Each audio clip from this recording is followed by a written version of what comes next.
das ruas. O que você acha que foi 2013? Bom, Ou não foi não nada era disso? de direita, eu tenho absoluta certeza, e essa leitura de dizer que 2013 era de direita e emergência da direita é simplesmente um álibi para as próprias dificuldades. 2013 é a expressão da luta de uma juventude majoritariamente urbana, mas não só, porque pegou inclusive cidades médias e cidades pequenas no país inteiro, exigindo direitos iguais aos que tem de colocar no contexto. O que estava em jogo ali? Copa do Mundo e Jogos Olímpicos, que foi uma fortuna, que aliás sobre a qual não se fala, praticamente não se fala, porque a Lava Jato é muito direcionada para... A direção da Lava Jato foi capturar o Lula e impedir o Lula no processo eleitoral. Mas 2013 é a expressão de uma luta por direitos iguais. Eu não tenho nem sombra de dúvida disso. E também não tenho sombra de dúvida de que a parcela da extrema-direita que entra ali entra experimentalmente e cresce a partir dali. O que é? Os elementos inquietantes de 2013, e que a gente apontou, e muitos apontaram já em 2013 e 2014, era o descolamento evidente entre a direção do PT, dos sindicatos e do governo petista da base. Era um descolamento. Talvez o sinal mais inquietante de 2013 seja a evidência dessa separação entre essa massa juventude popular e as direções partidárias que, teoricamente, estariam do seu lado. A tal ponto que as convocações para manifestações sindicais foram muito fracas naquele período e que o que se evidenciou foi a cisão. E tudo que tinha de movimento não passava pelos sindicatos. Naquele momento, não. Praticamente não passava pelos sindicatos. Não passava, não tinha eco nos sindicatos oficiais. Alguns sindicatos, sim, mas a maioria dos grandes sindicatos oficiais, não. E não tinha eco no PT. O próprio PT não tinha. Tinha eco em outros partidos menores. Mas aquela massa já expressava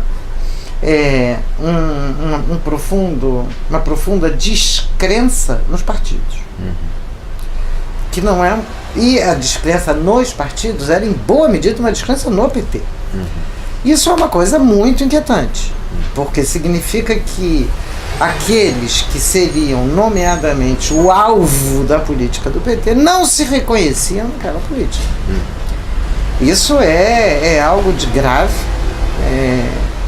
e tem a ver com as políticas encaminhadas pelo PT, que eram políticas, aquilo que a gente brincou, de 50 a 200, 50 bilhões a 200 bilhões, mas significa que essas políticas vieram como gotejamento e doação e não como organização e enfrentamento. E na primeira luta, porque era os bilhões que foram para os Jogos Olímpicos e para a Copa, foram um escândalo.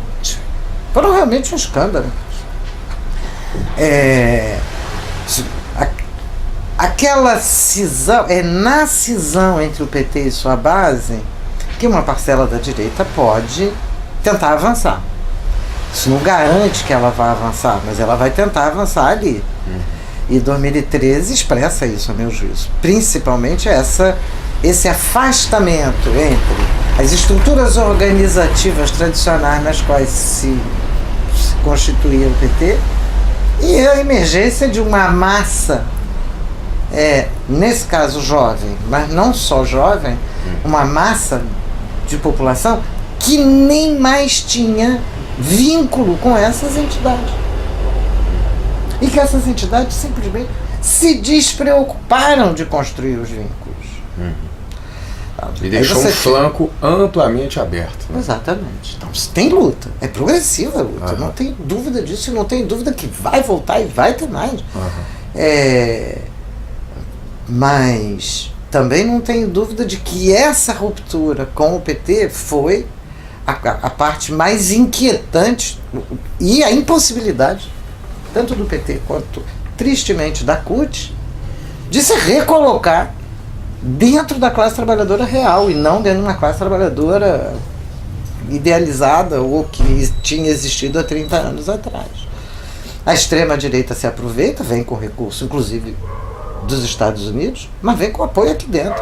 Uma parte dos estudantes pela liberdade que vai atuar aí vem com dinheiro da fundação dos irmãos Koch, do Instituto Atlas dos Estados Unidos, mas tem conexões com grupos do Rio Grande do Sul, como o grupo capitaneado pelo Jorge Gerdau e Johann Peter, que está em tudo quanto é entidade, estava no governo da Dilma, o Jorge Gerdau, mas nutria um instituto de estudos empresariais voltados para formar liderança política de herdeiros de empresas e tinha um negócio chamado Fórum da Liberdade, que era uma cisão com o Instituto Liberal, no Rio Grande do Sul, fórum no qual ele apresentou o MBL, o EPL e o Instituto Milênio, que vão ser grupos que vão reunir direitas mais duras e fazer uma disputa ideológica violentíssima.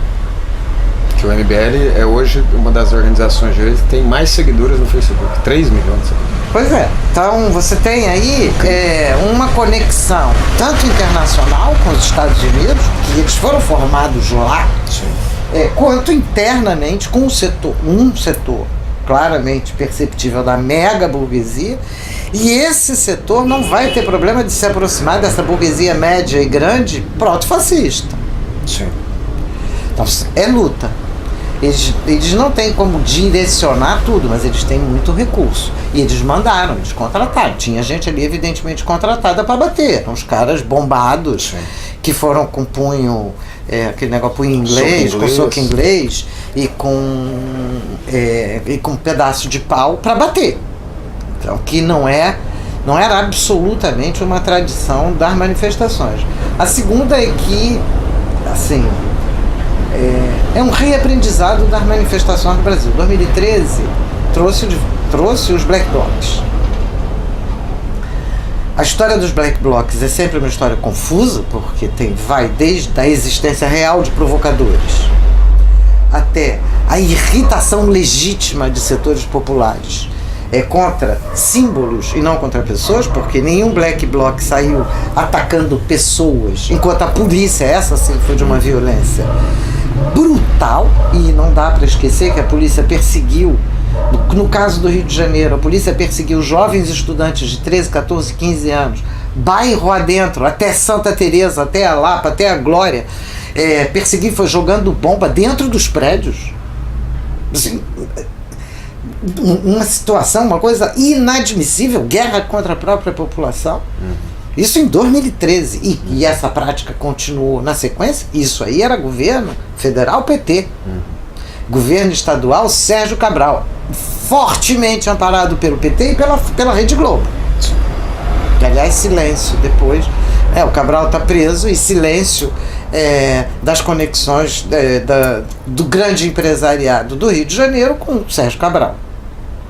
Foi o Cavendish e seguraram ali no Cavendish, né? O resto saiu sob silêncio. Eu fico me perguntando se o acordo da Globo com o Sérgio Moro para ter as informações, para ter as informações de coxia que não devia ter e que eram divulgadas todos os dias pela Globo, não tinham a ver com a garantia de imunidade da Globo frente à Lava Jato.